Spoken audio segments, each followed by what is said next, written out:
দুপুর 12টা নাগাদ শিলিগুড়ির 40 নম্বর ওয়ার্ডের দুর্গানগরের মণিবালা একাডেমির পাশে এক গৃহস্থের বাড়িতে দিন দুপুরে টোটোর ব্যাটারি চুরি করতে গিয়ে ধরা পড়ল চোর।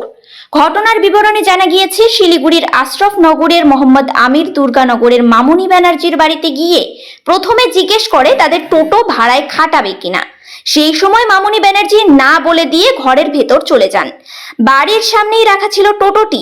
সুযোগ বুঝেই চোর বাবাজি টোটোর ব্যাটারির তার খুলতে গিয়েই হাতে নাতে ধরা পড়ে। মুহূর্তের মধ্যে ভিড় জমে যায়।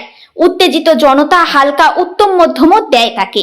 খবর পেয়ে ছুটে আসে ভক্তিনগর থানার সাদা পোশাকের পুলিশ। তারা এসে চোরটিকে উদ্ধার করে থানায় নিয়ে যায়। মোহাম্মদ আমিরের বয়ান অনুসারে জানা গিয়েছে, শিলিগুড়ির আশরফনগরে ভাড়া বাড়িতে থাকে তার এক সন্তান ও স্ত্রী। খবর লেখা পর্যন্ত এখনো থানায় কোনো লিখিত অভিযোগ জমা পড়েনি। উনি আসছিল আমাদের বাড়িতে, বলছে দিদি টোটোটা কি ভাড়া দিবেন। আমি বলছি যে না, টোটো ভাড়া দিব না।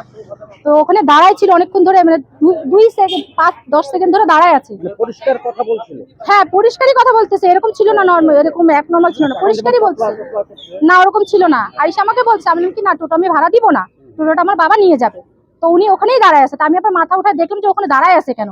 তারপরে যখন বাইরে দেখলাম মাথাটা উঠা, দেখি কি হাতের মধ্যে ওর কেচি। তারপরে কেচি কেন, কি করলি তুই?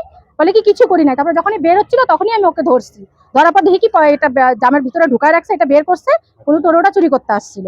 এর আগেও একদিনকে আসছিল টোটো ভাড়ার জন্য, আমি দিইনি। মানে কি ব্যাটারি চার্জারের যে কেবলটা থাকে ওটা কাটছে অলরেডি? হ্যাঁ হ্যাঁ হ্যাঁ হ্যাঁ হ্যাঁ, এই তো কাটা অবস্থায় আপনি ওকে ধরে ফেলেছেন? হ্যাঁ হ্যাঁ হ্যাঁ, আমি কেচি হাতে দেখা পরেই ওকে ধরছি। কোন জায়গা এটা?